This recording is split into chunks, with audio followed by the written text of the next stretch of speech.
So tonight's talk is on reducing Ann Arbor emissions through materials management.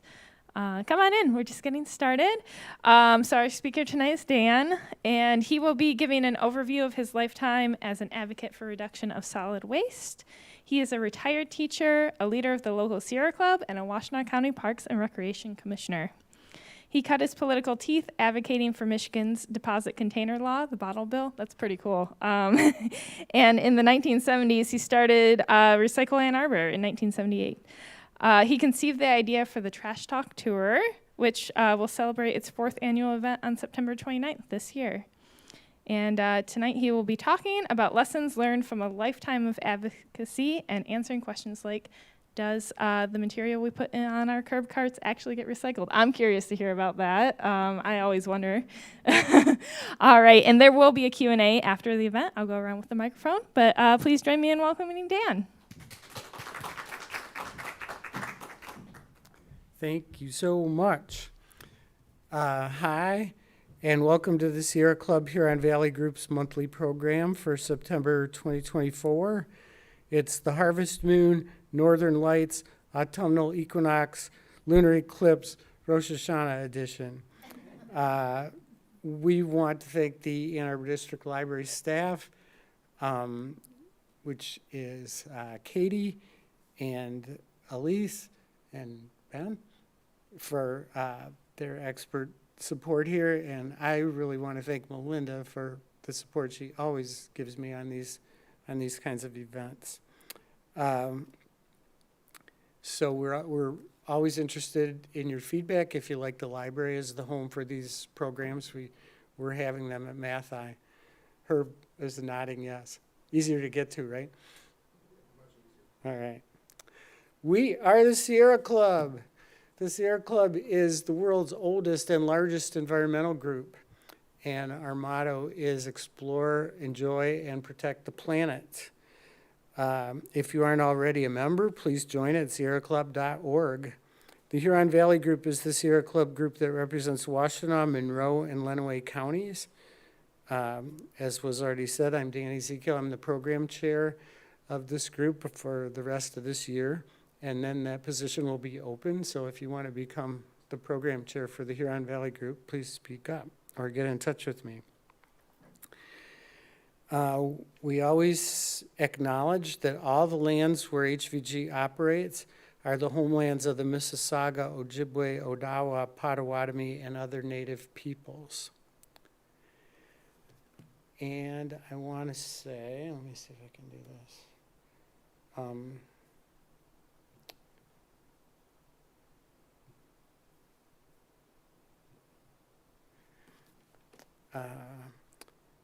In case you haven't heard, it's with deep sadness that the Huron Valley Group acknowledges the passing of our longtime leader, Nancy Schiffler. Over many decades, Nancy was a knowledgeable, tireless guide for all of us in the local and state environmental movement. Nancy led quietly, thoughtfully, and most of all by example. We were able to host a celebration of her life last month, and it was widely attended by environmentalists from all around the state. And Nancy's family members attended also, and we sure miss you, Nancy. Rest in peace and Godspeed. So I'm going to do something that we always do, which is allow people a minute or two to stand up and go say hi to somebody that they haven't met before, and tell them who you are and why you came, and then we'll start our program. So please get up and go say hi to somebody that you haven't met before.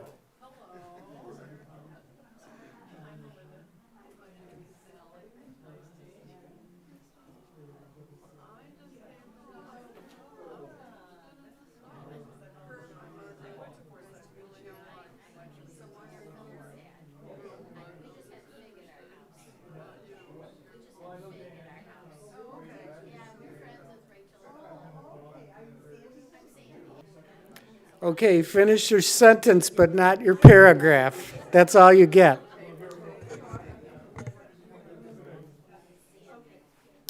All right. Before we get to the program part of the program, I just want to do a little Sierra Club housekeeping. Let's see. As we've done for the last few elections, we are writing letters to low propensity voters, as they're called, urging them to vote. We will continue, well, I'll tell you about that in a minute. We've already had more than a half dozen letter writing sessions attended by dozens of people, and we already have almost 1,000 letters in hand ready to mail next month, including 100 that were written by folks who stopped at our booth at the art fair. So that's pretty cool. The next and final letter writing event will be on Tuesday, October 8th. It happens at the Argus Farm Stop on Packard, 1200 Packard, at 6 to 8 p.m. And there are two Arbor Farm stops on Packard, so it's the one that's on the corner, and it's down in the basement, so you'll find us there. If you're able, please bring 20 envelopes and 20 stamps, but if that's not convenient, the important thing is for you to come and write about why you vote. And the Huron Valley Group will take care of the envelopes and the stamps. In 2020 and in 2022, we ended up sending more than 1,500 letters. We're off the pace a little bit, so we need to finish strongly. So please come join us. You can find the letter writing event on our meetup site. And also, you don't have to come and join us. We do these letter writing through an organization that's called voteforward.com. So you can just join voteforward.com yourself as a volunteer and download the letters and start writing them, and they'll explain the whole thing to you how it works. Another thing I wanted to share with you is we spoke with Christy McGillivray today. Carol, I was ready to faint because you weren't here. So good to see you. We spoke with Christy McGillivray today, the lobbyist for the state chapter of the Sierra Club, and she's working hard on the issue of state tax breaks for data centers, which are primarily going to be used to power artificial intelligence. And they consume power and water at amazing rates. So she said that the utilities, especially our utility, are acting as bullies at the negotiating table, and that it would be a good idea to call all of our state representatives and state senators to encourage them to hold fast for three things. Water conservation, renewable energy as the energy source for the data centers, and protecting the ratepayers. She highlighted Senator Sushink as being a person who's really been a stalwart on this issue, but she said she and everybody else that we know of need encouragement on this issue, and especially if you have friends or you have a place up north, contact your representatives from there, because they're not representing Washtenaw County and they don't hear about this issue all the time. By the way, Sushink is a member of this group, the Huron Valley Group. Here's a couple more events that are coming up. Tomorrow here at the library, the Lord Mayor of Tübingen, Germany is going to be here. Is that at 5 o'clock, Katie? Yes. Actually, no, I'm sorry. It's at 6 o'clock. Let me double check. Is it in the big room? It's going to be down in the lobby. Yeah, down in the lobby. The mayor of Tübingen will be here. He's got a whole delegation over here to talk about our sister city status and all the things that they're doing over there for sustainability. So around 6 to 7:30. 6 to 7:30 here tomorrow night. And it'll be on YouTube too, I assume? Yes. I believe the intention is to stream it. Yep, we'll be providing a live stream, and then assuming everything goes well, you should be able to do it afterwards. Great. On Friday evening is going to be the Mayor's Green Fair. That's on Main Street. It's from 5 to 8 p.m. and there'll be just numerous environmental groups there, and that's put on by A20. This year's Trash Talk Tour is on Sunday, September 29th. You can register at trashtalktour.org, and it's the topic of tonight's program, so you'll be hearing a lot more about this. You can also register for the Trash Talk Tour by scanning that QR code that's over there on that table, or you can just go to trashtalktour.org. And I hear that some of the events are filling up fast, and you do need to register for some of the events. And in particular, if you want to tour Ann Arbor's MRF, which you're going to be hearing a lot about, those spaces are filling up quickly. Next month's program will be Ann Arbor Mayor Chris Taylor. He'll be speaking about the Sustainable Energy Utility, or SEU, proposal that will be on the city's November ballot. So that's going to be on Tuesday, October 15th, right here at 6 p.m., and also on the library's YouTube channel. And you can sign up for the program on our meetup page, as always. So that is Tuesday, October 15th, right here, 6 p.m. All right. Let's have our program.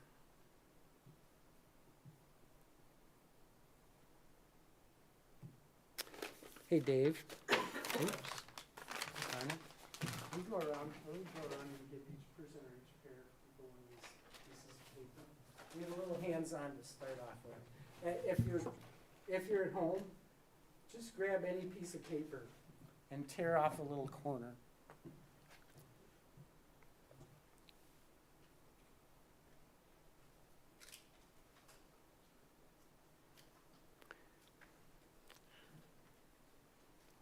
So when you get the piece of paper, what I want you to do is tear it in half, and I want you to hold up the torn part up to the light, and look at the torn part carefully up against the light.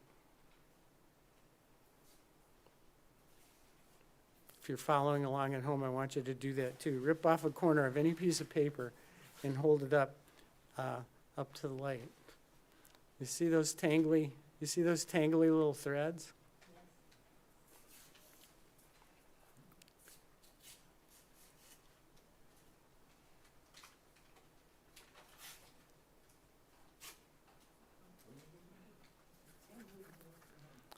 Dave, keep the bag, because I have a job for you with it in a minute.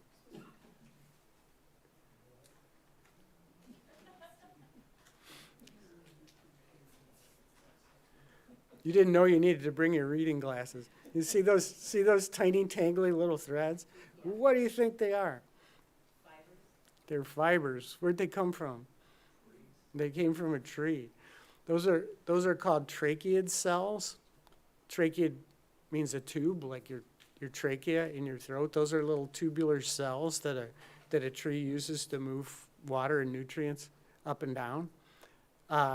So how this piece of paper got made was they took a tree and they flung it in a big blender called a hydropulper, and they beat it up until the individual cells were separated, and they got rid of some of the parts that they didn't want, and then the rest of it they laid on a conveyor belt and dried it off, and it became a piece of paper. So what was a tree is now a piece of paper. I use this paper bag paper because it's some of the least processed paper, and therefore the cells are beat up the least, and they're still the longest, and you can see them more easily.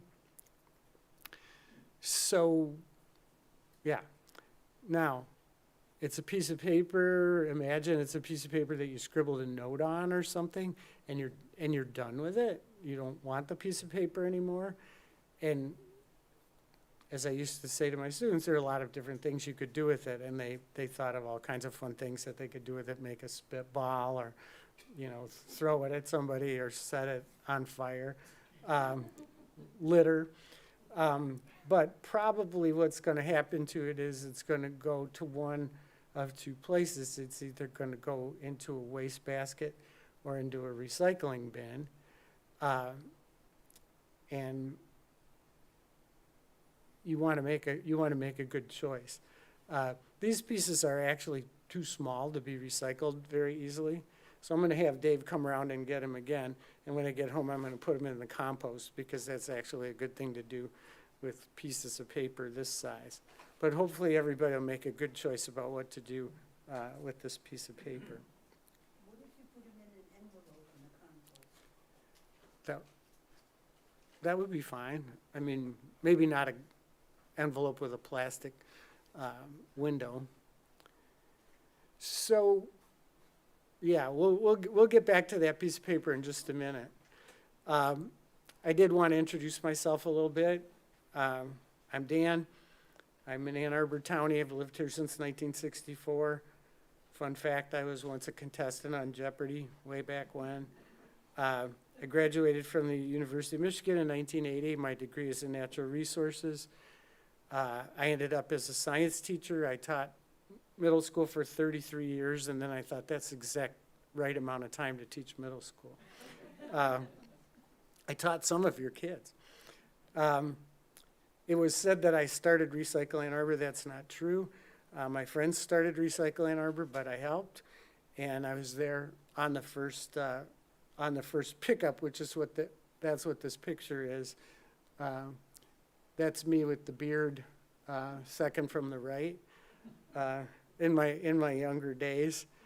And Recycle Ann Arbor was the very first curbside recycling pickup in the Midwest.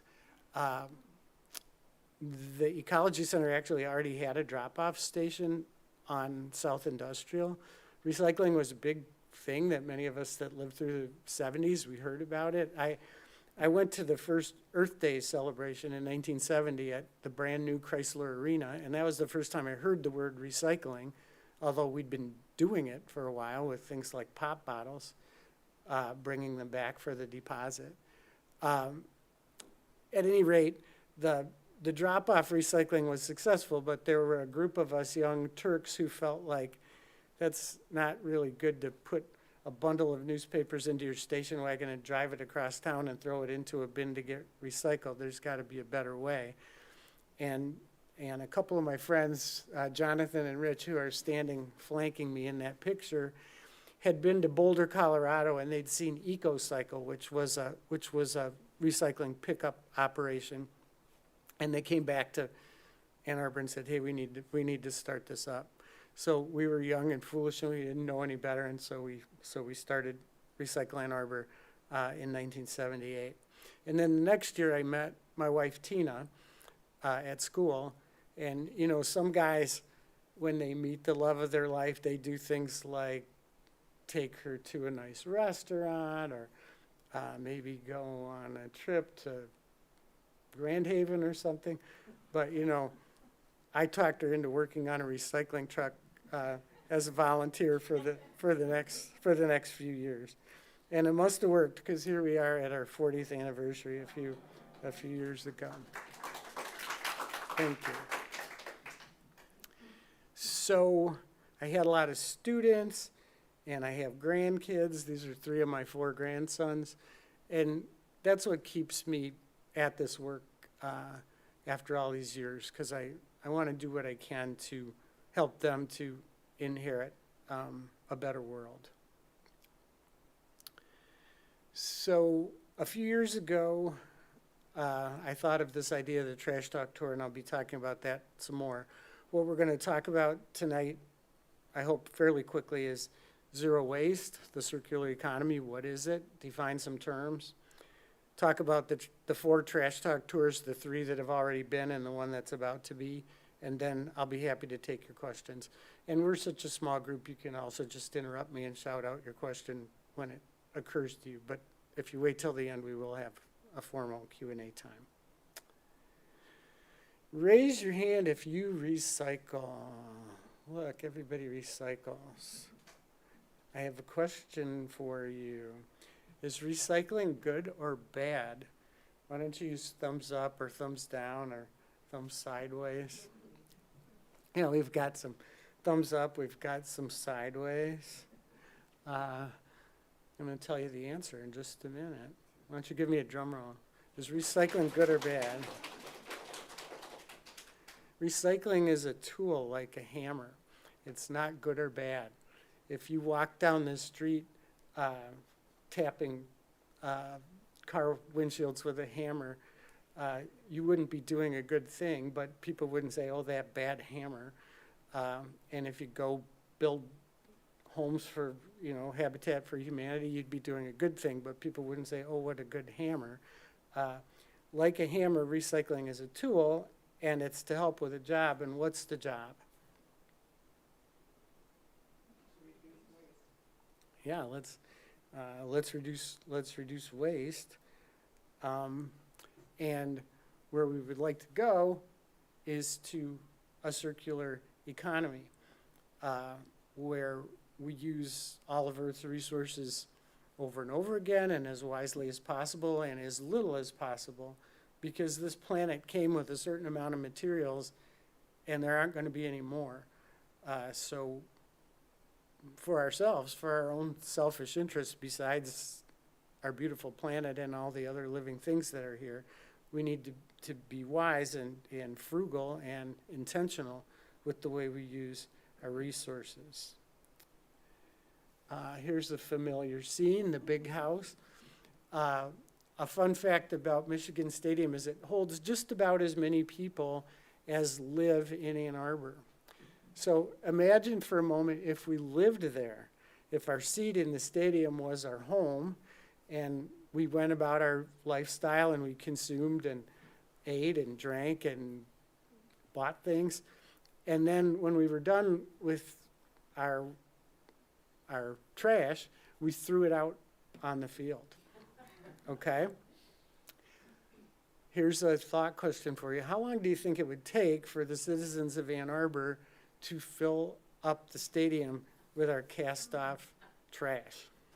If we just lived there and we just threw our trash on the field because that was where we had to put it. 1 day. It's longer than a day, fortunately. So this always happens. People guess too small. I got to think of a better way of asking this question. But I've put this question to several people that are knowledgeable about it, and they did some envelope math, and it's somewhere between 3 months and 6 months. It would take us between 3 months and 6 months to fill the stadium with the trash from the citizens of Ann Arbor. Say again? What do you mean fill the stadium? I was thinking. Up to the rim. Up to the rim. Oh, no, the whole stadium, up to the top. We could fill it up with trash in 3 to 6 months, just from our city. We're not one of the top 100 cities in population in America. And, you know, New York has 80 times our population. So maybe New York at the same rate could fill the stadium 80 times in 3 months or 6 months. That's a lot of trash to think about, isn't it? And some of it we find a way to reuse or compost, and a lot of it we don't. And, you know, pieces of paper, like the piece of paper you were playing with a little bit ago, a lot of it winds up at a different place, not at a recycling plant. Where does it wind up? In the landfill. Yeah, and some of it in incinerators. So we do a pretty decent job at diverting our reusable and recyclable trash here in Ann Arbor. On the residential one-family house space, we divert about 50% of our trash from the landfill. So you could think, okay, this stadium's full of trash, but right at the 50, half of it is not going to the landfill. It's either going to be composted or it's going to be recycled. That's pretty good.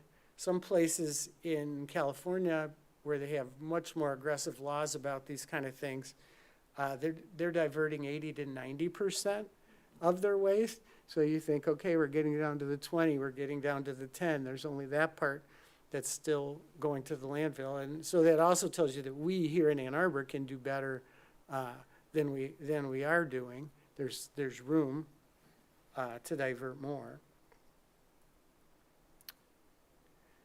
Who's the greatest recycler of all, without any question, 1,000 times better than anybody else?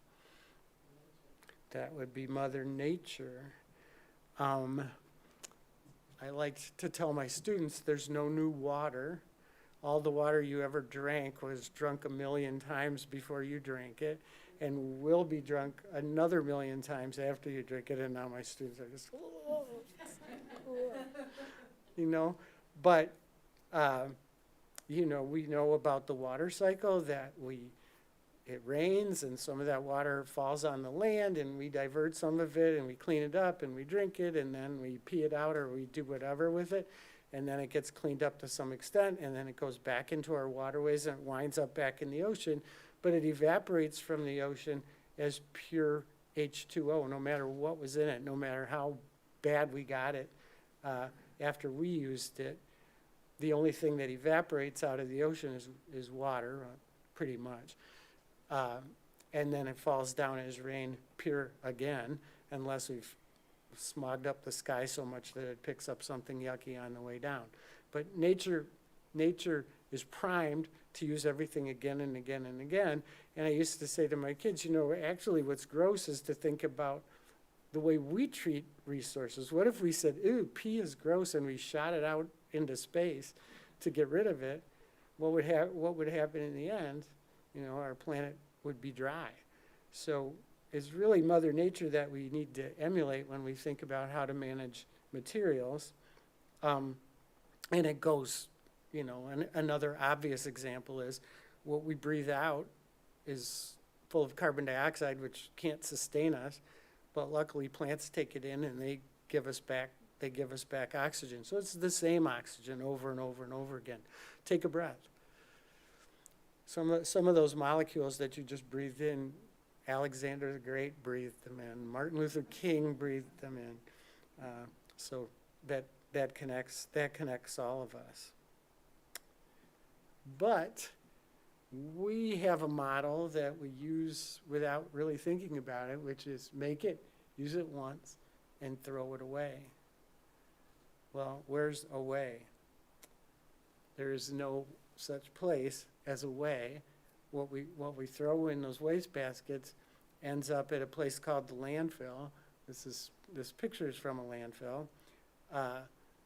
My mentor Leroy Capert used to say landfill is really a confusing name because it implies that the land is hollow and it needs to be filled up. That's not true. The land is already good the way it is, but a landfill is a hole that we dig, and then we try to line it with something that is waterproof and can't leak, and then we put trash in it, and then we bury it. When you see the actual so-called trash, and I'm sorry that image is so grainy, most of what you see is paper and cardboard of various kinds and food, all things that don't really need to be put in a landfill. About 80+% of what goes into landfills doesn't need to be landfilled and also could be reclaimed with our current systems. So I want to say it's true, we won't recycle our way out of climate change, but we also won't be able to stop climate change without moving towards a circular economy.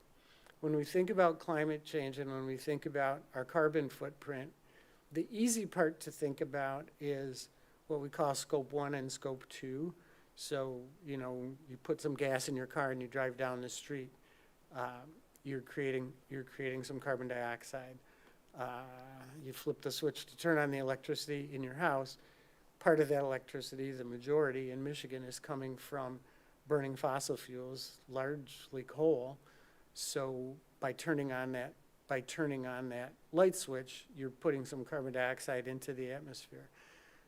There's another 50% that's a lot harder to get your hands around and to get your head around, and that's scope 3, which is what you buy.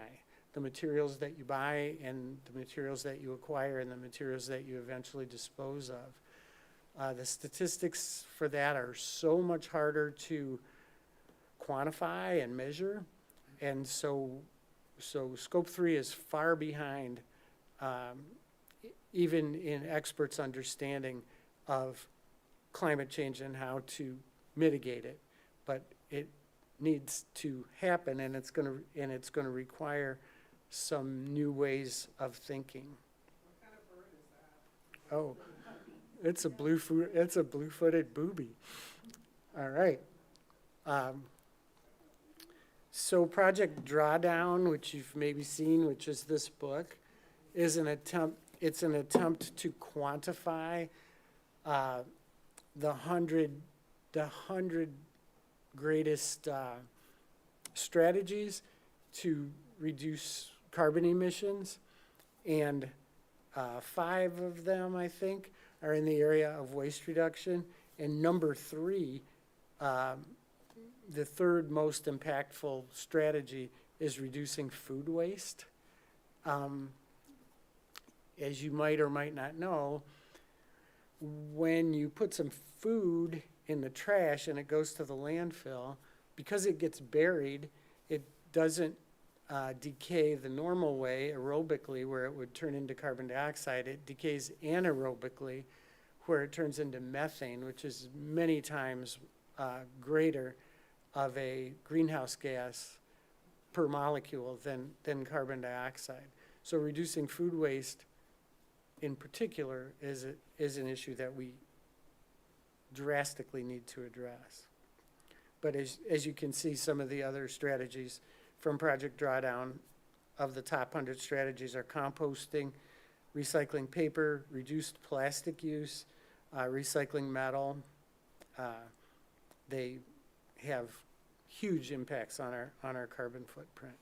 Carol? But does composting give off carbon dioxide? You compost all your kitchen scraps like I do, It does give off carbon dioxide, but it also sequesters a lot of the carbon content into the ground.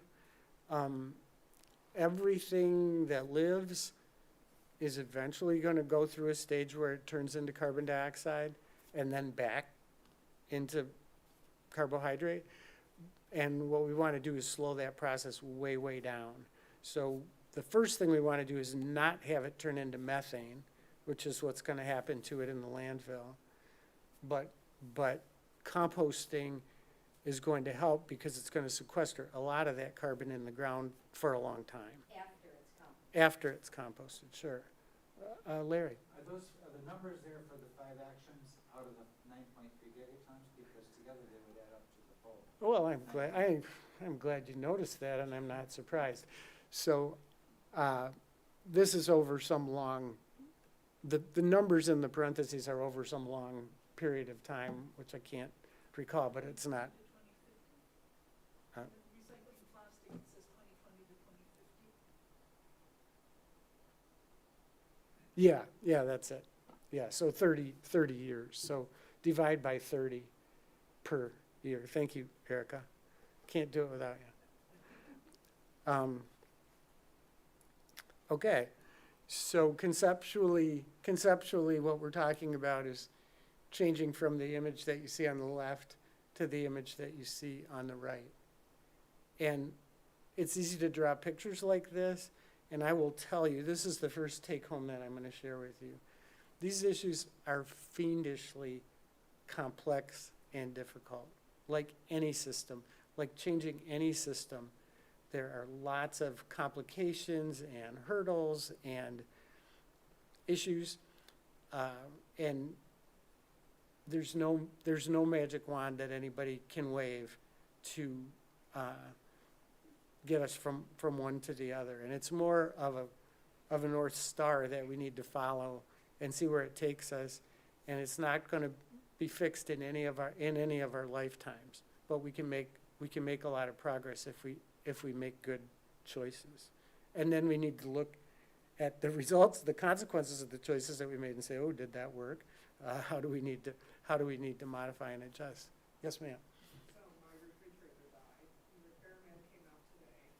He said, well, we could theoretically repair it, but it's an old model. I don't know if we can get the parts. And even if we get the parts, to fix it is more expensive than just buying a new one, and a new one would be more energy efficient.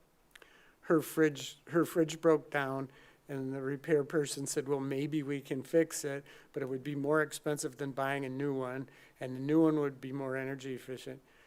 That's just a perfect illustration of what I was talking about. And, the company that made that refrigerator, they wanted that to happen. That's planned obsolescence. So there's some, I'm going to get back to this idea, but okay, here's another take home. There are some choices that we can make on our own that have an impact on how our material use contributes or doesn't contribute to our carbon footprint. And there are other choices that we can only make as a society, and where what we want to do is advocate for governments and companies to do things that are beyond our power. That's just a perfect example that you gave of one of the complications that I was talking about. This is not easy. So why should we care? Why should we persevere? This is complicated. Well, we live in Tree Town. People need trees for all kinds of things. They give us food, they give us lumber, they give us shade, they cool off our houses in the summertime, they protect us from the wind in the wintertime. But we also need all kinds of products that require cutting down the tree and making it into materials. So we would like to use these trees frugally and intentionally and the best way we can. So I showed you those little threads from the paper earlier. Those tree cells can recycle through the paper cycle about 7 times. Each time that a piece of paper gets made into another piece of paper, the fibers get a little shorter because they go through the exact same process that they went through in the first place, and they necessarily get beat up. So that paper bag paper is made, freshly from trees. It's not processed very much at all. In the end, the 7th time, you're going to have something like toilet paper that has very short fibers and is very flimsy and weak. But hey, you could also cut down a tree and make it into toilet paper, which is exactly what they do most of the time. So that's really not going to have another life at all. So using these materials as frugally as we can is a way to leave some trees standing. Newspapers aren't a thing anymore, hardly, physical newspapers. But when we started Recycle Ann Arbor, newspapers were by far the material that we handled the most. And there was a statistic that said if you recycled a 36-inch pile of newspapers, it would leave a tree standing somewhere. And even in the very early days of Recycle Ann Arbor, we used to fill up our building with just stacks and stacks of newspapers. I used to have a really good photo of it. I couldn't find it when I was making this show. But I used to tell my students, there's a forest standing somewhere in the world because of the recycling efforts people made in Ann Arbor. So the A20 plan, which is our very ambitious city plan to try to get our net carbon footprint to 0 by the year 2030, includes strategy 5, change the way we use, reuse, and dispose of materials. So how are we doing? This graph is showing you the total waste, which is trash, recycling, and compost, that the city of Ann Arbor gathered up in its trucks since 2018. And the blue line is the actual numbers. And, you could take that and you could say it's pretty much a straight line. It fluctuates up and down for various reasons. The goal right now is to lower the total waste that we produce enough so that we can say with 99% certainty that we have made a reduction.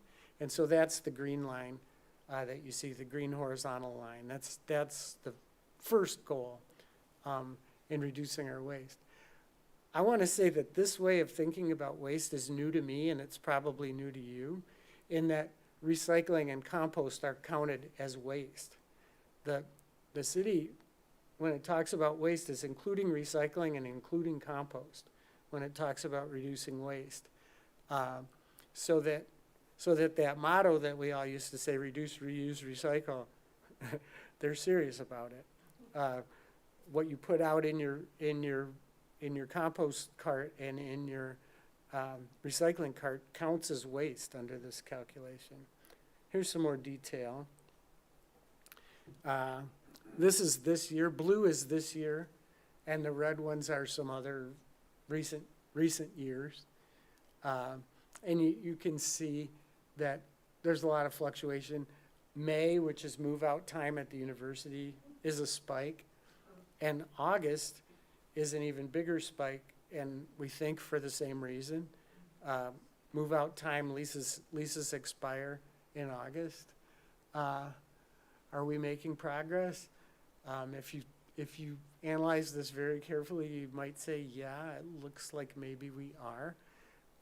It's funny because big wind events and ice storms spike the waste way up, because then the compost trucks come in to get all these huge limbs of trees, but they were going to fall off at some point and they're going to be composted. So I myself am still trying to get my head around this way of figuring out waste. This is this year, and red is what was picked up in garbage trucks. Green is what was picked up in compost trucks, and yellow is what was picked up in recycling trucks.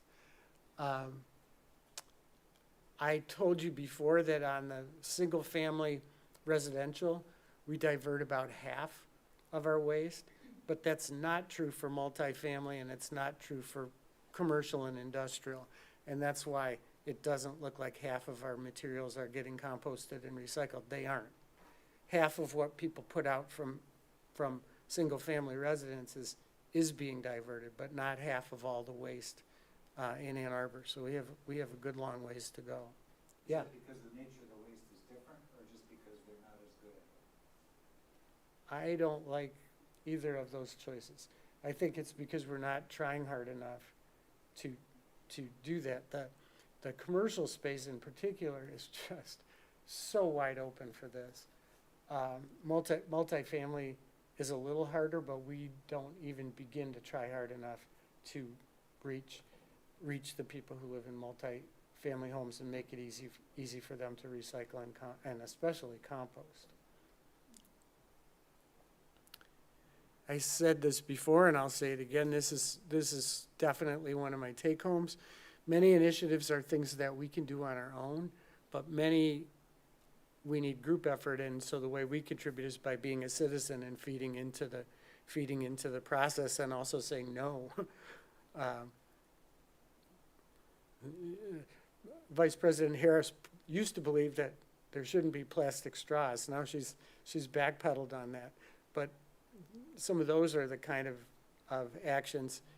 I mean, we can say, I don't want that straw, but in your lifetime, you're not going to make a big impact on your carbon footprint, compared to talking to Kamala and saying, you know what, your previous idea about straws, that was a good idea. Why don't we look into that a little more? Okay. The Trash Talk Tour. And first of all, I want to applaud Erica because she thought of the cool name. I think one of the best things about the Trash Talk Tour is its name. Some of us who care about these issues had been struggling and battling with the city in particular and with the school district for a long time, and it seemed like we were just fighting the same battles again and again and again, either because new people would come in at the city or because they thought we were tired and they could change something that they hadn't been able to sneak past before. And one day I was sitting in a meeting and just thinking about a dreadful policy change that the city was going to try to do. And I remembered some tours that had really influenced me a lot. Before the Ann Arbor Greenbelt, there used to be something called the Tour de Sprawl. Did anybody go on the Tour de Sprawl? And we'd go out and we'd look at farms in the surrounding countryside around Ann Arbor, but also look at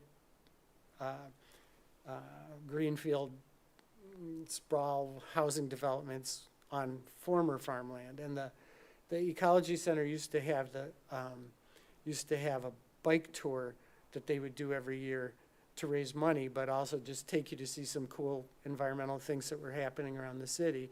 And then the Ann Arbor Greenbelt has a bus tour every year where they take you out to see the preserved farms. And I thought, this is what we need. We need a tour that highlights some of the good things that are happening and some of the obstacles, so that just interested citizens will have a better knowledge base and have seen some of these things with their own eyes. So we started planning this trash talk tour. We started planning it in 2019, and it was going to happen in May of 2020. So as you may remember, not too many things happened in May of 2020 the way we expected, and we had to regroup. And the original idea had been a bus tour, and even in 2021, a bus tour didn't seem like such a good idea any longer. And so when we had the first Trash Talk tour in 2021, it was in its current form, which is a self-guided tour around town where you go on your own, like the garden tour, like the Old West Side Homes tour. And we realized that makes a contribution to carbon footprint because of people driving around in their cars. So there's a bike version of the Trash Talk tour also. Let's see. One of the places, this is where Ann Arbor's old landfill was, at the corner of Platt and Ellsworth. I should digress here for a minute. You don't know very many people that have had both of these jobs, but I've been a substitute garbage man for the city, and I drove a recycling truck. So when I was a garbage man, I used to go to the landfill back when it was operating. It was a big hole in the ground, and we would back the garbage truck up to it and dump the garbage into the ground, right where the dog park is now, on Platt. So, yeah, in my lifetime, that has turned from a dump to a dog park. Yeah. So, there's several of us here besides me who helped plan this thing, and this is our mission. The mission of Trash Talk Tour is to educate community members and showcase ways to affect a zero-waste lifestyle, as well as the obstacles to doing so, and to connect community members with others who are trying to reduce our community's contribution to landfills. So it's partly a showcase so people can show the cool things that they're trying out. It's partly to get people like yourselves to meet one another, and it's also to talk about what are the obstacles, because they're significant. So all of the Trash Talk tours have started out at the Big House, because you may not know this, but Michigan football games are a zero waste event, and the university has actually worked very hard on this to divert most of the waste from the football game away from the landfill. And the Trash Talk tour is always on a Sunday, and it's always the day after a home game, because we go over to the stadium in the morning and we see the volunteers from Gabriel Richard, the hundreds of volunteers from Gabriel Richard, who are sorting all the waste that was left behind in the bowl. So about half the waste from the football games people throw into bins in the concourse, and about half gets left in the stadium. And believe it or not, the half that gets left in the stadium is much better environmentally, because these volunteers know what they're doing, and up on the jumbotrons there's a sorting guide, and they have green bags and black bags and blue bags, and they sort it out very well, whereas the folks who are leaving the game just throw things in whatever bin comes closest to them, and then that requires extensive sorting after the fact to get it where it needs to go.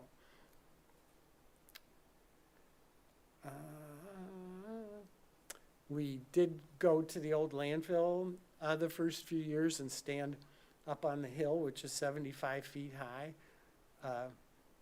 That's full of trash underneath, and you get a great view of the south end of town from up there. We went to We Care Organics, where our compost goes, and is in these huge hedgerows that get stirred up and get made into compost, thousands of tons. I was there one time, and a delegation from Cairo, Egypt was there to see how we do our compost in Ann Arbor. I thought that was really remarkable. We used to visit a lot of places around town. There's Zingerman's and there's By the Pound. We're not going to do that anymore. We're not going to spread out the tour, and I'll explain about that in a minute. The bike tour begins at Common Cycle, and Mr. B comes every year somewhere on the route and entertains us with his piano playing from his piano bike. One year we had a visit to Allen Elementary School, which, like Eberwhite and like some of the other elementary schools, the parents and the teachers have really tried hard to compost without much support from the school district. If you haven't read the article in this month's Observer about these kids at Pioneer that are trying to maybe shame the school district into doing a better job with recycling and composting, I wish you would read that. I know these kids, Izzy Sutton and Maisie Waring, and they're just amazing, and it is shameful that it falls on them to do what the highly paid central administrators from the schools should be doing.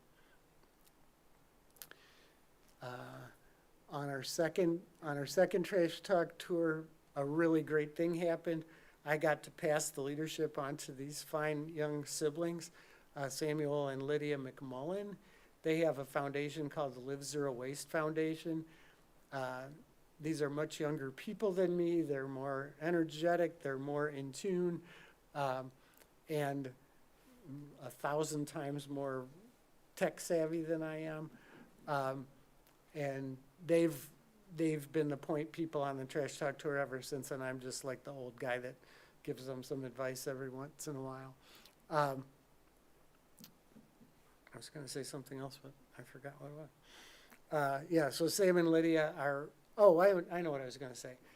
They challenged each other when they were still teenagers who could make the least waste, including recycling.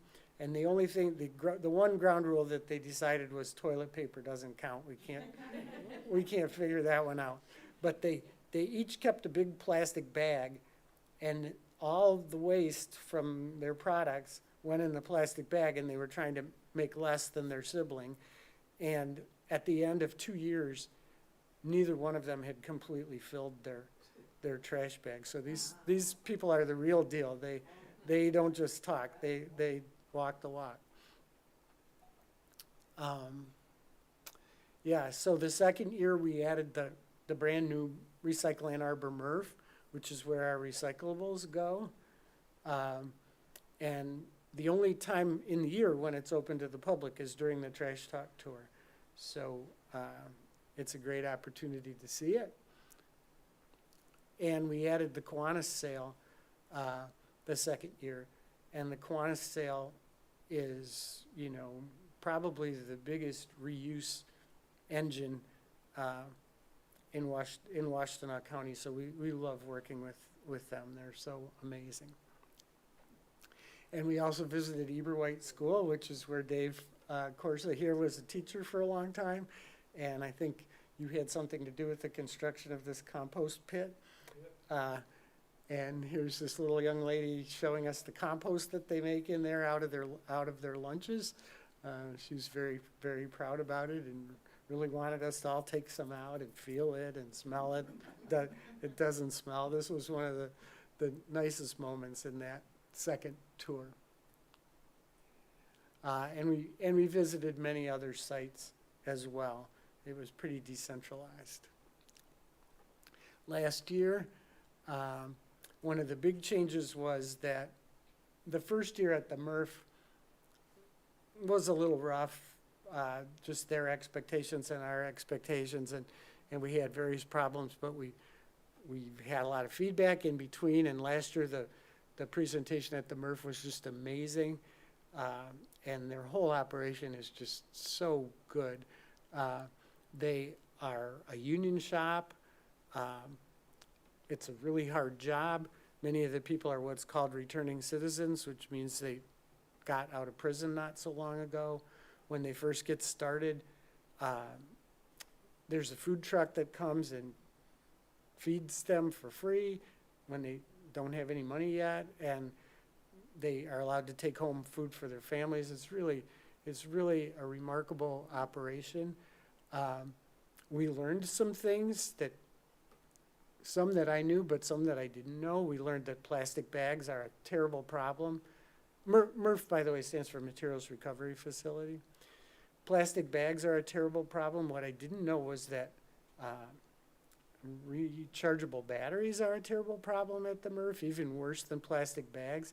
And they're mostly in vape pens, which, why is it in people's recycling anyway? But those batteries, when the equipment in the MRF runs over them, they start fires. And fires in MRFs are a big problem, and they're basically caused by rechargeable batteries, which don't belong in recycling in the first place. And they have to have a very elaborate system there that senses the fire, and there's like a water cannon that puts the fire out before it can spread. Carol? So is there any movement to educate people? I know the trash tour, but that'll be like a handful of people, and that leaves out 99% of the rest of the people. People just don't know. I will admit, I try so hard, and I don't know what gets recycled. Everybody always asks me, and I say, I don't know if they really recycle. You know, you put it in your bin. Does it really get recycled, or does it end up in the dump? And Okay, well, how do you find, how do people, is there any way to educate the vast majority of people? that's a really, really, really good question. Is there any way to educate people about what they should and shouldn't put into their recycling bins? And I've been at this since 1978, and I don't have a good answer for you, and I've tried a lot of different ways. It's on all of us to spread the word. I mean, this is what the Trash Talk Tour is about, to get people into the MRF and hear firsthand what their problems are and see their video of their fire that they had because of a run over rechargeable battery. The companies that pick up the trash, they Yeah. don't even know. You know, like you can call them, like the downtown, and say, well, what can I put in there? And they don't even know. Okay, so I wanna address a few parts of this question. First of all, if you put something in your recycling bin in Ann Arbor that gets picked up by Recycle Ann Arbor, and it's something that they say they take, then it is going to get recycled. One of the good things about having a nonprofit, mission-driven recycling collection is that they care about where it goes and how it's used. So, for instance, our glass, most recycling places don't even take glass anymore because it's so hard to manage.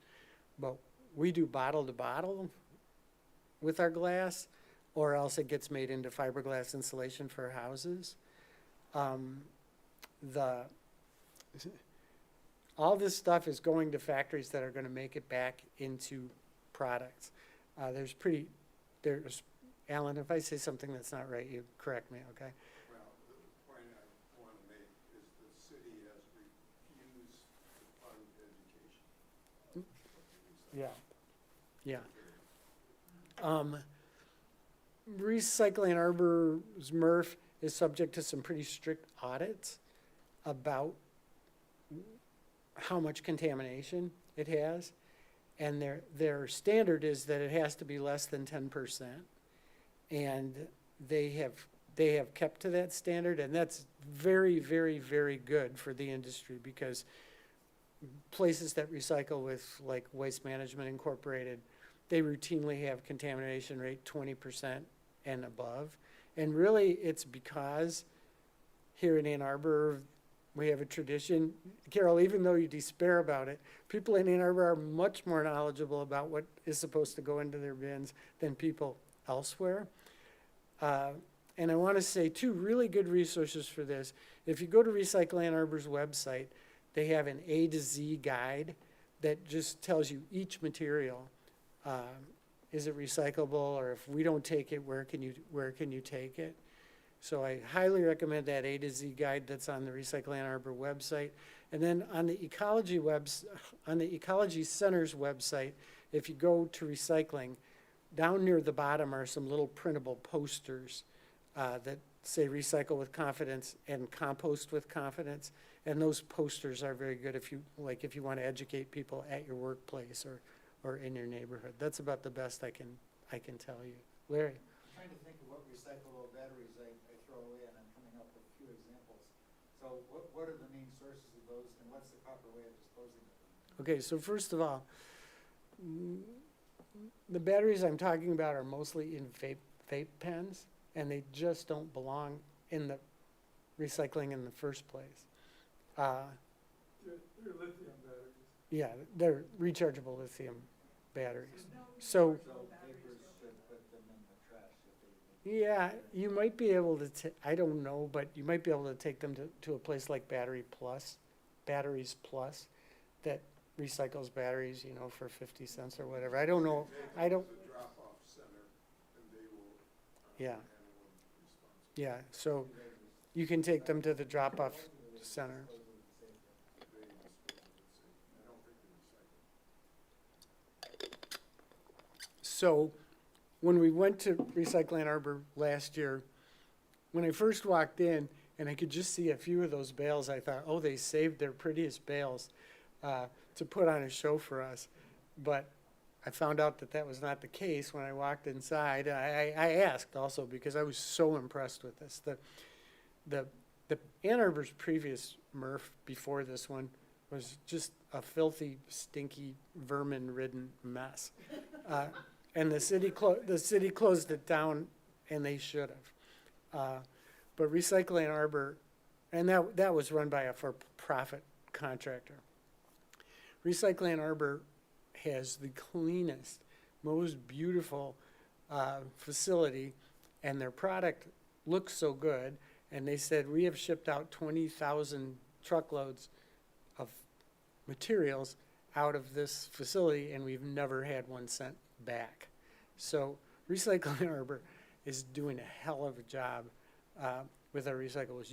If you live in the city of Ann Arbor, or if your materials get picked up by Recycle Ann Arbor, you can tell your neighbors with great confidence that that material is actually being recycled, and it's being recycled to its highest and best use. It's not being made into landfill cover or some of the games that for-profit trash They're pickups also do.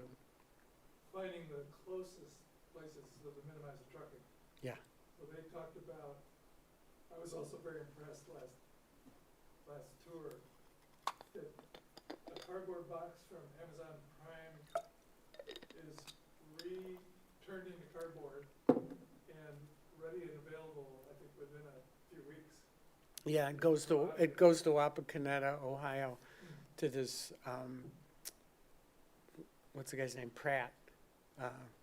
So I said before that when we started Recycle Ann Arbor, the big material was newspaper. If you went to the MRF in the old days, what you saw really looked like a hill of newspaper.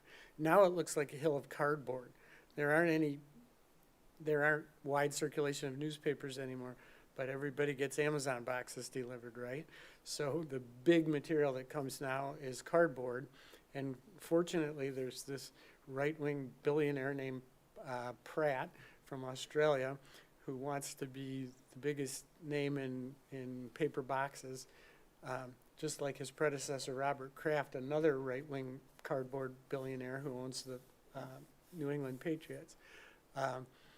And they're both buddies of Donald Trump. But Pratt built this factory in Wapakoneta, Ohio, and he helped to finance Recycle Ann Arbor to build this state-of-the-art MRF. And as part of the deal, all of Ann Arbor's paper goes to that mill for at least for 10 years. Does somebody take off all the plastic tape that's on those boxes?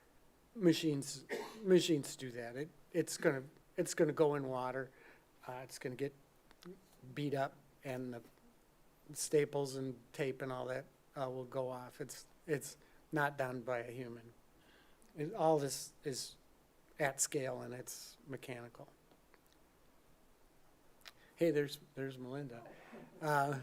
So last year, one of the things that we added was to make the Kiwanis stop much more interactive.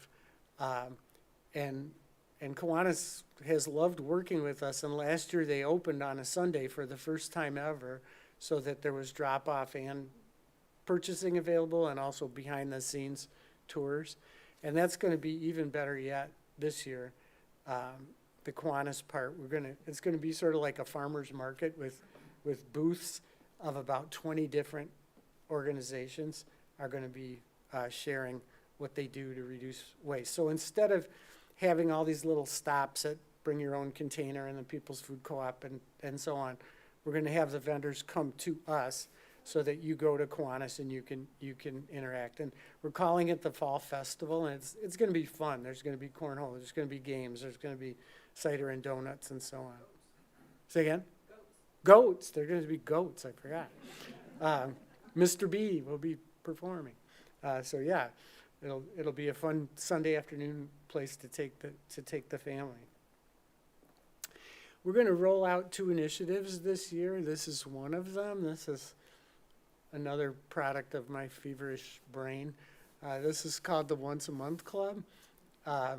And what this is a individual effort. It's where you say, you know what, I'm gonna try to restrict my output of trash to 1 pickup per month. It's voluntary, it's aspirational. I know for a lot of people this is very challenging, especially if you have a dog or a baby. Not everybody's gonna be able to do this, you don't have to do it, but this is gonna be a way to try to make a statement, you know, I'm getting my trash down to once a month. There's a Facebook group for this. It's called Once a Month, the numeral 1/MO, and you can join it. It's about to go live, but it already exists. And we have these signs too, yard signs.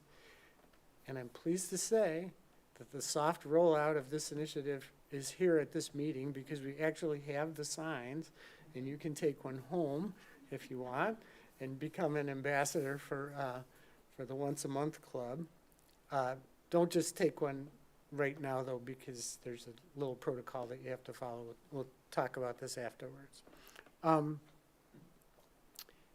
And I thought I had, okay. The other, I thought I had a slide, but I don't seem to. The other initiative that we're going to do is to try to do a policy initiative, and that's about I call it banning the bag ban, banning the plastic bag ban. So in 2017, the then state legislature preempted Washtenaw County. Washtenaw County had passed a law that said grocery stores had to charge a 10-cent tax on plastic grocery bags. So this is an example of there are things we can do ourselves, and there are things where you need a policy. Everybody knows that they should bring a reusable bag to the grocery store. But if you go to the grocery store, you will see that some people do it and a lot of people don't do it. We personally ourselves cannot make a big dent in our own carbon footprint in our lifetime by what grocery bag we use. But if we effect a policy, yeah, we can make some kind of measurable effect. So Washtenaw County tried to do that. It was supposed to go into effect on Earth Day in 2017. The state legislature preempted it and passed a special law that said you can't ban or tax plastic bags.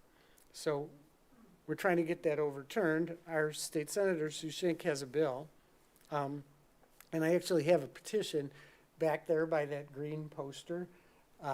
We're starting a petition drive to ask the legislature to overturn the ban on bag bans, or to ban the bag ban. So that's going to be our policy initiative for this year. So we're going to try to have one of each every year going forward. Something you can try individually that's ambitious but achievable, and something that we have to do together as a society. The bigger thing, if you really want to influence the state legislature about something, one of the huge roots of our problem is that Michigan has by far one of the lowest tipping fees of any state. In other words, what it costs per ton to dump trash. And that's why they wanted to bring that nuclear waste from New York and dump it here, because it was cheaper to truck it to Michigan and dump it here than to just dump it in New York where it was coming from. So in the long run, one of the biggest things that we could do to influence our own legislators is say, hey, could we raise the tipping fee to what it is in all our other neighboring states and use the money for waste reduction programs? And what's the reason it's not? The influence of landfill owners who want business. I mean, that's a short answer, but that's basically the case. So what can you do? You can come on the tour. Again, it's on Sunday. It's on Sunday, September 29th. You can go to all of it or part of it. Some of the parts are filling up pretty fast. Go to trashtalktour.org, register, or you can use that QR code over there. Karen Jacobson said she was going to come and help everybody that was a first-time QR code user. Do we have any first-time QR code users? All right. You'll see some suggested donations for some of the stops, but it's not necessary. This is a free event. Consider making one change in your own consumption pattern. You know, let's do this a step at a time. I built a little free library. I thought that was just the coolest thing when I first saw one. And you know, a book, you pay a lot of money for it, but as soon as you've read the book, its value to you plummets. But there's somebody else that would love to read that book. So there's so many different personal changes that we can adopt. You know, find ways to cut down on your use of plastic. Plastic is harmful in so many ways, not least of which is that in the end it turns into microplastics. It's also really hard to recycle plastic. Recycle Ann Arbor does the best that they can, and is probably one of the better places to give your plastic to, and some of it is likely to go back to a pretty high-end use, but plastic recycling is a big mess, and the petrochemical companies that make plastic, they hitchhiked on the goodwill of recycling. Everybody loves recycling. Recycling works really well for glass, cardboard, paper, metal. It doesn't work nearly so well for plastic. There are many, many, many kinds of plastic, and it's very hard to get them sorted out. So, you know, think about ways to reduce your consumption of plastic. That would be a good one. Yes, ma'am.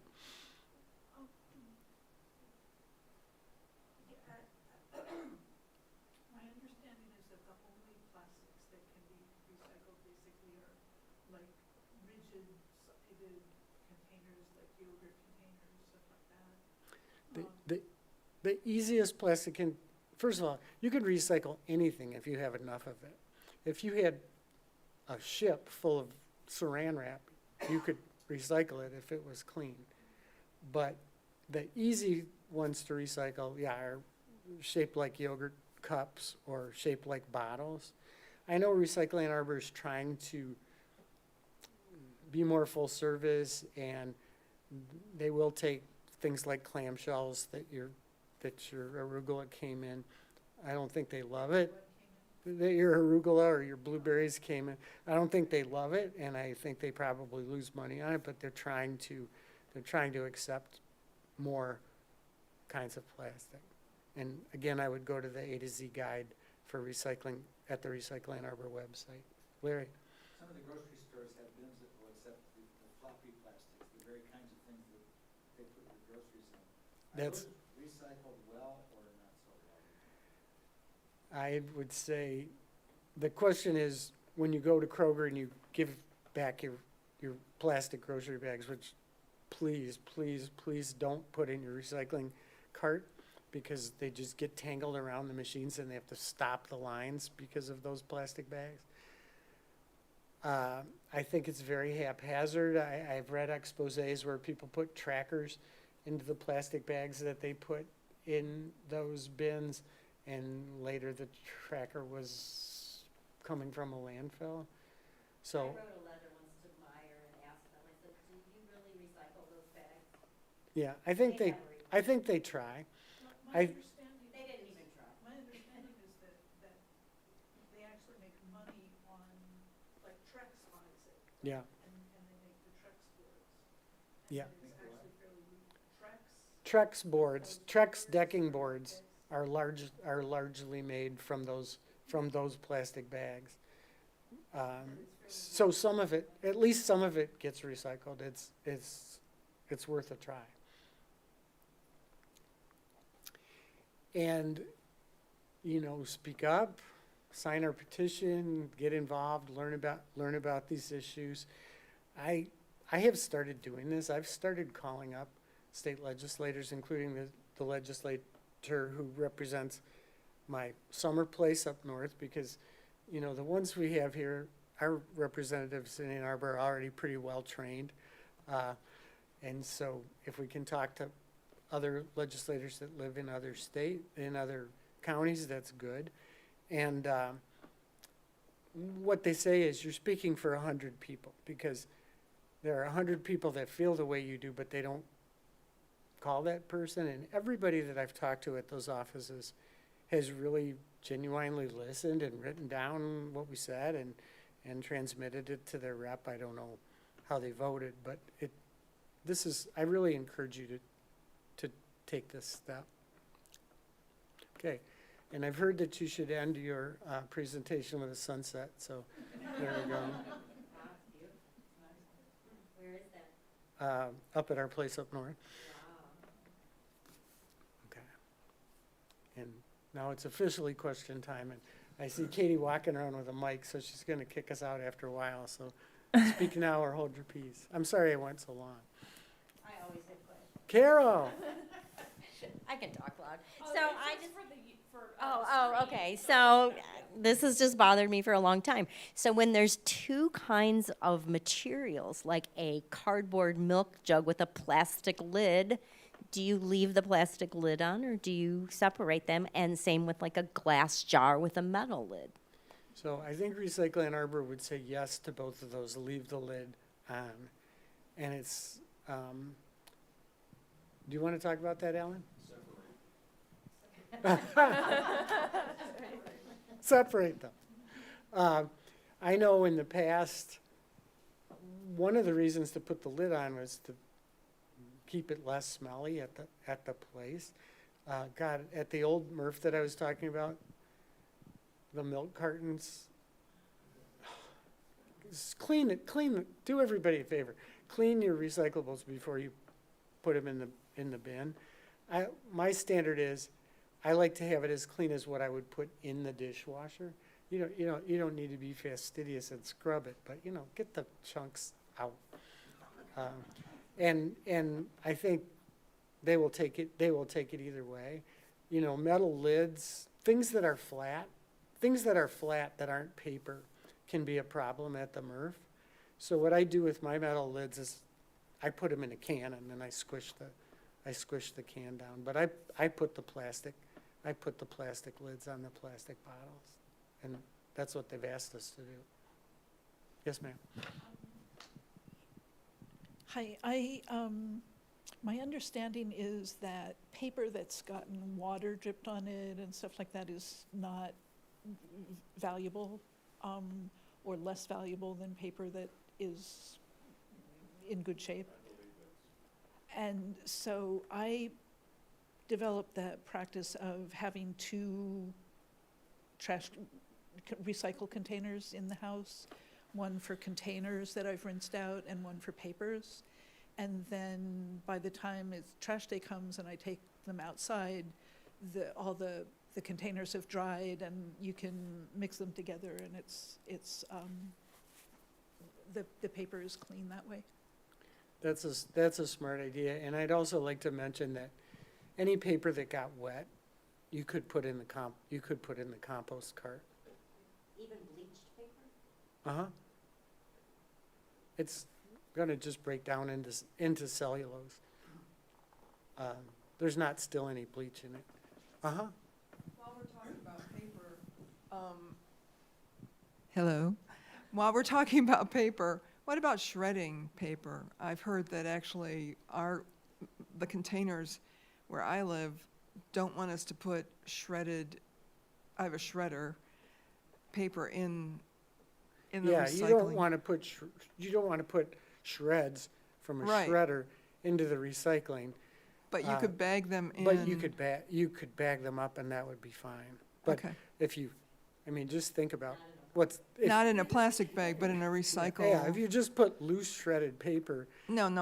into your curb cart, it's just gonna blow around your neighborhood and then it's gonna blow around the MRF and almost none of it is gonna end up. But where- the actual shredded paper's not the problem. It's just Correct, throwing it's it the in there. size, it's the size. Okay, great. And, another issue that's like that is styrofoam. So styrofoam is a bunch of little tiny beads of plastic, and this is why recycling trucks hate styrofoam, is because it shreds into these little tiny bits in the truck, and then it gets in every other material. You can take styrofoam and recycle it, but take it to the drop-off center. What else? How about the ink on newspaper? Is that recyclable? Can I shred up my New York Times and put it in the compost?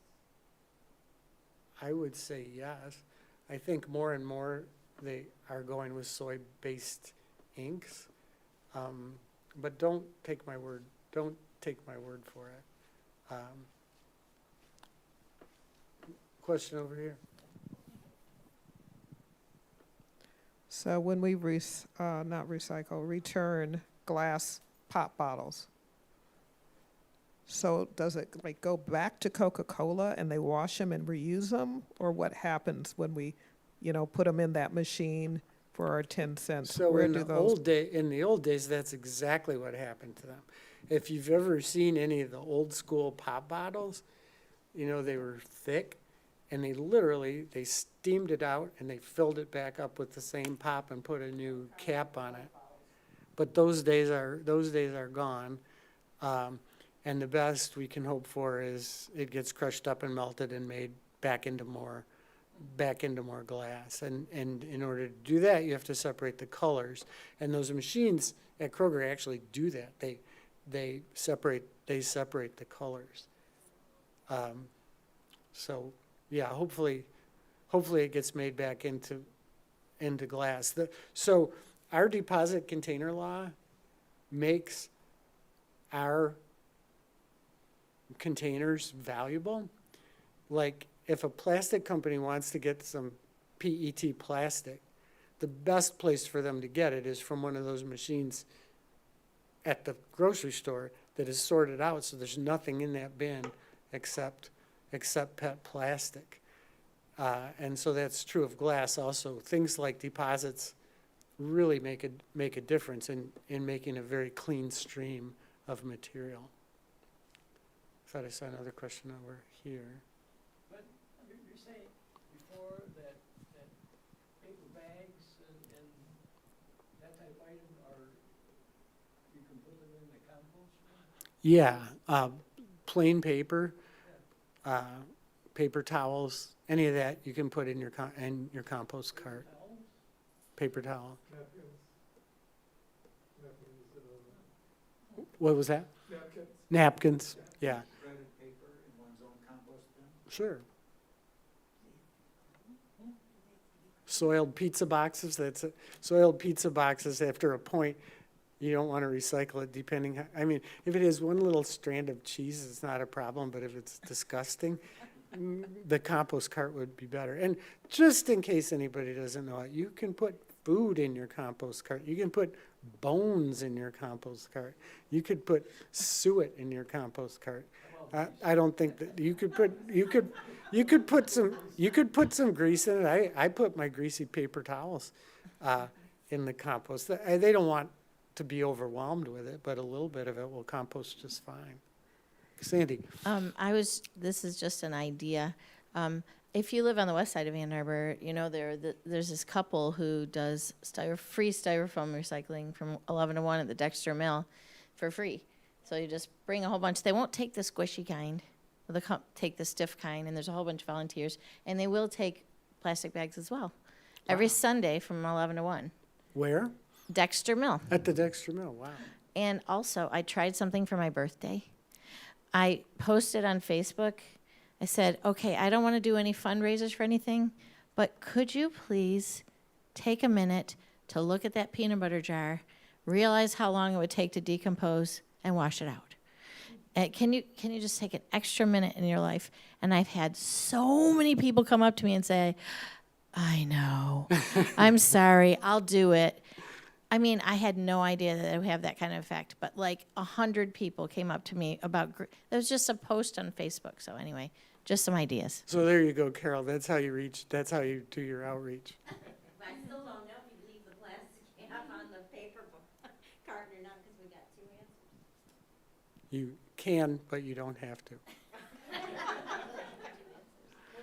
like it would be better not to. Yeah.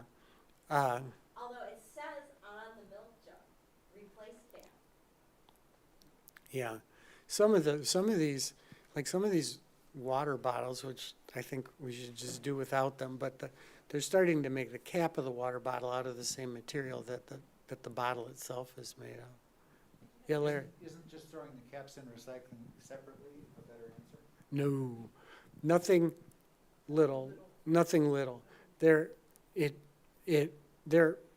They say don't put anything smaller than your fist into your recycling, because there are places in the process where it's just going to fall through.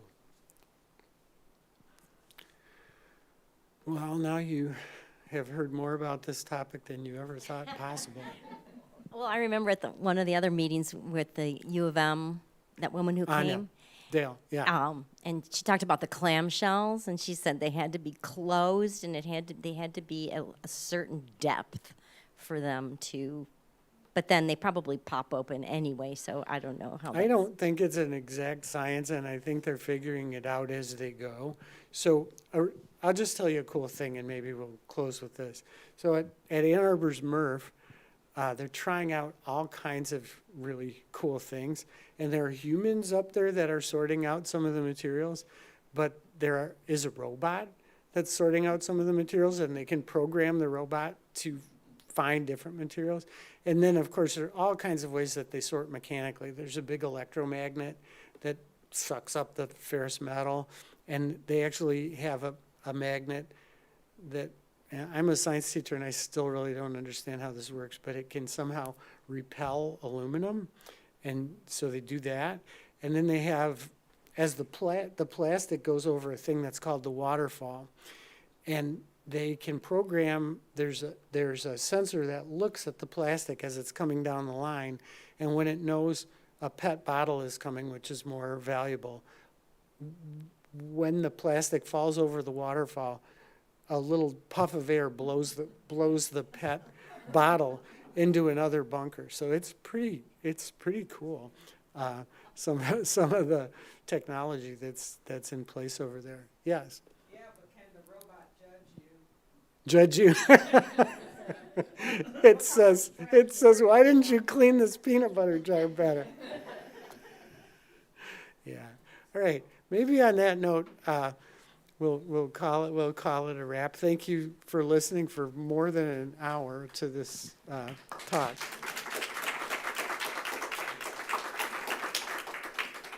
Thank you so much. Hope you'll join the trash truck tour. If you want one of the join the club signs, we can fix you up in a minute back there. You can sign up for the trash truck tour with the code over there, and hope we'll see you next month at the mayor's presentation on the 15th. Thanks again for coming.